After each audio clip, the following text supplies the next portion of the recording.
Hello and welcome back students. तो ये आपका क्वेश्चन पेपर MVPP का 2024 का है, जो कि 17 नवंबर 2024 को हुआ था। और आज की वीडियो में देखेंगे इसका डिटेल्ड सॉल्यूशन।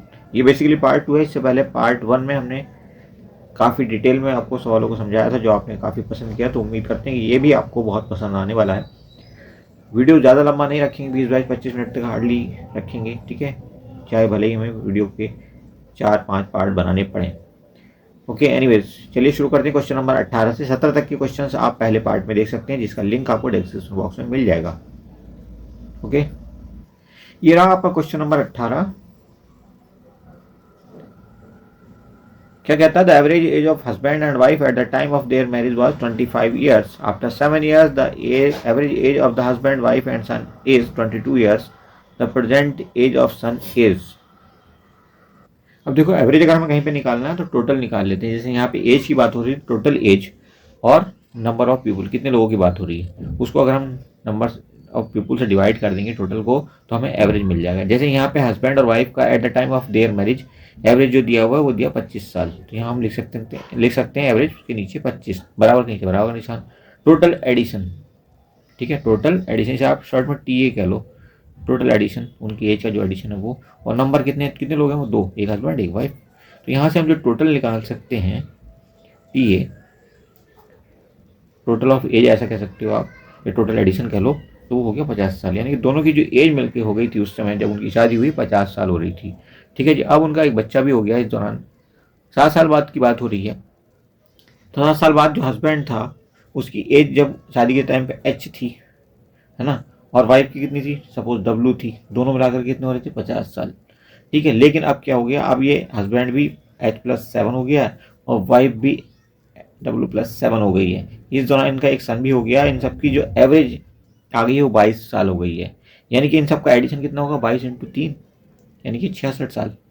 क्लियर? एवरेज कितना हो गया, टोटल 66 साल, एवरेज हो गया 22, क्योंकि नया एवरेज इन्होंने हमें 22 साल दिया है।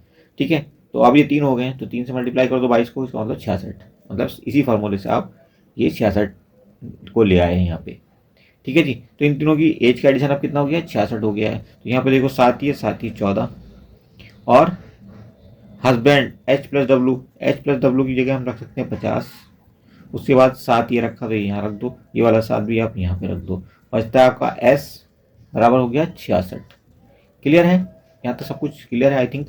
तो अब आप देखो, 50 और 7 7 14, यानी कि 64 plus S is equal to 66। यानी कि S का मान कितना आ गया, S मतलब बच्चे की एज है ये, तो ये होगी 66 माइनस 64, यानी कि 2 साल। बच्चे की एज प्रेजेंट क्या है, 2 साल। कौन सा ऑप्शन ऑप्शन करेक्ट है आपका, कौन सा ऑप्शन करेक्ट है, चौथा ऑप्शन करेक्ट है। आंसर क्या है आपका, फोर्थ, फोर्थ ऑप्शन करेक्ट है आपका। क्लियर? अब आप देखो, सिंप्लीफिकेशन का एक सवाल दिया हुआ है 19 नंबर, और राइट हैंड साइड में देख रहे हो यहाँ पे 4 दिया हुआ है। तो आप क्या करो, बस आपको कुछ नहीं करना। देखो 225 किसका वर्ग होता है, 15 का, तो इसकी जगह 15 रख दोगे आप यहाँ पे। 225 को काट करके यहाँ 15 लिख दो। रूट के अंदर 225 जो रूट भी काट दो, 225 भी काट दो, यहाँ 15 लिख दो आप। ठीक है जी। फिर जैसे ही आप 154 में उसको ऐड करोगे, 169 हो जाएगा, 169 हो जाएगा। 169 को आप क्या करोगे, फिर उसका रूट निकाल दोगे, यानी कि रूट हटा के उसकी जगह 13 लिख दोगे। फिर 108 में 13 जैसे ही जोड़ोगे 121 मिल जाएगा। 121 किसका वर्ग है, 11 का, यानी कि रूट हटा दोगे, 108 हटा दोगे, और यहाँ जो 21 आया था उसको भी सबको, मतलब इसको पूरे कट कर दोगे यहाँ तक, रूट सहित, तो यहाँ से आपको 11 मिल जाएगा। तो ये मिल जाएगा आपको रूट के अंदर x+11। क्लियर है? कुछ ऐसा हो जाएगा। चलो करके दिखाते हैं, आपको ज़्यादा क्लैरिटी मिल जाएगी। ठीक है जी। अब हम क्या करेंगे, सबसे पहले हम दोनों साइड में स्क्वायर कर देते हैं, दोनों साइड का स्क्वायर कर देंगे हम ऑन स्क्वायरिंग बोथ साइड्स। ठीक है जी। तो ये वाला जो रूट है ना 10 के ऊपर से ये हट जाएगा, तो यहाँ पे हमें मिल जाएगा 10 प्लस, बाकी सब कुछ रूट हमें ऐसे ही लगा रहेगा जैसे लगा हुआ है। बाहर वाला रूट ही ऐसे रहेगा, x प्लस रूट के अंदर 108, ओके, प्लस रूट के अंदर 154, प्लस रूट के अंदर 225। क्लियर है? और राइट हैंड साइड पे भी चूंकि स्क्वायर होगा तो ये हो जाएगा 16। क्लियर हो गया? अब देखो, हमने आपको बताया था कि रूट के अंदर 225 लिखा है, इसकी जगह हम क्या लिख सकते हैं, ये किसका वर्ग है 225, ये 15 का है, और ये रूट के अंदर लिखा है, इसका मतलब इसकी जगह हम 15 लिख सकते हैं रूट हटा करके। तो हम इसे कुछ ढंग से लिख देंगे, 10 प्लस x प्लस फिर से रूट 108 प्लस रूट के अंदर 154 प्लस 15 और बराबर में ऐसे कैसे रहने दो 16। ठीक है जी, क्लियर है। इसको आगे सिंप्लीफाई करोगे तो 10 तो एज इट इज रहेगा, रूट के अंदर x भी एज इट इज रहेगा। अब की बार एक रूट और कम कर दो, एक रूट और हटा दो, कहने का मतलब ये तो x ऐसे ही रहा। रूट के अंदर अब क्या आया 108, कितना 108, होल्ड ऑन। और हमने कहा कि इसको आप एक साथ ले लो, तो ये रूट के अंदर 169 आएगा, मतलब 169 रूट के अंदर होगा, तो उसका मतलब क्या हो गया, इसका मतलब हो गया 13। तो इसलिए 13 लिखते हैं, रूट हटा देते हैं, सिर्फ 13 लिख देते हैं। ओके, और बराबर तो आपको पता ही है 16 चल ही रहा है। ठीक है जी, आपकी बार 108 और 13 को जैसे ही आप ऐड कर लोगे 121 मिल जाएगा। 121 को भी आप हटा दोगे, इसी जगह लोगे, रूट सही हटाना, 11 मिल जाएगा आपको, चूंकि ये तो रूट के अंदर है तो 11 मिलेगा। और x प्लस 11 है, तो हम लिख सकते हैं इसको आगे जा करके कि ये कुछ इस ढंग से हो गया है। यहाँ पे देखो आप इसको, ओके, तो अब आप इसको 10 को भी यहाँ भगा दो राइट साइड में, तो ये 16 में से माइनस हो जाएगा, 16 में से इसको माइनस कर दो, 10 इधर से हटा दो आप, तो यहाँ पे ये रह जाएगा आपका रूट के अंदर x प्लस, इसको आप क्या लिख सकते हो 11 लिख सकते हो, 11 का वर्ग है ना ये। ठीक है जी, इज इक्वल टू दिस। तो यहाँ से अब क्या मिला आपको, राइट हैंड साइड पे क्या रह गया, सॉरी 10 है ये, 10 है ना, तो यहाँ रह गया सिर्फ 6। ओके, अब आप लिख सकते हो कि ये x plus 11 is equal to 6। अब दोनों तरफ का फिर से स्क्वायर कर दो, तो यहाँ पे हो जाएगा ये 36, और राइट साइड पे जब स्क्वायर करोगे तो क्या होगा, स्क्वायर से रूट कटता है, ध्यान रखना। तो यहाँ क्या रह जाएगा x plus 11। Okay, x plus 11 बराबर 36। तो x का मान कैसे निकालोगे 36, और 11 को जब इसके पास भेजोगे तो ये हो जाएगा माइनस, यहाँ से मिलेगा 25। x का मान कितना हो गया 25। कौन सा ऑप्शन करेक्ट हो गया 3, थर्ड ऑप्शन जो है आपका वो आंसर बन गया है। देखो 27 नंबर सवाल क्या कहता है, दी गई आकृति में AC वृत्त का व्यास है, AC क्या है वृत्त का व्यास है, तथा BAC बराबर 40 डिग्री दिया हुआ एक एंगल। तो आपको पता है कि जो व्यास पे बना हुआ कोण होता है ना, व्यास से होकर जाने वाला आप ऐसे कह सकते हो परिधि पे बना हुआ कोण, तो यहाँ पे जो CBA कोण है वो आपका 90 डिग्री का होने का, आपको पता है ये क्या होता है 90 डिग्री का कोण होता है। तो ऐसे में C कितने का रह जाएगा, ये तो आपको 40 का मिल गया, तो C रह जाएगा 50 डिग्री का। अब आप देखो ये BA जो आर्क आपको दी हुई है, ये BA जो कॉर्ड दी हुई है, इसकी जो आर्क है क्या है BA, तो ये जो वृत्तखंड है आपका, इसके एक तरफ बन रहा है कोण C, और इसी वृत्तखंड से दूसरा एंगल बन रहा है D। इसका मतलब C और D एक ही वृत्तखंड के कोण है, और एक ही वृत्तखंड के कोण क्या होते हैं, बराबर होते हैं।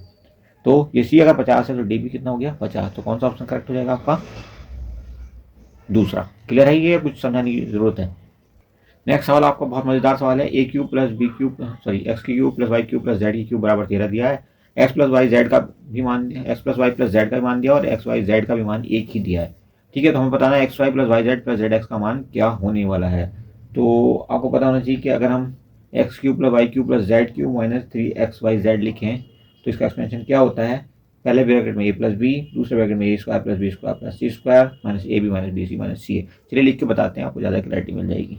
एक एंटिटी तो हमारी ये हो गई। अब हमें यहाँ पे दिया क्या क्या, यहाँ पे हमें दिया है, यहाँ पे हमें दिया हुआ है x plus y plus z का मान, और x cube plus y cube plus z cube का मान दिया 13।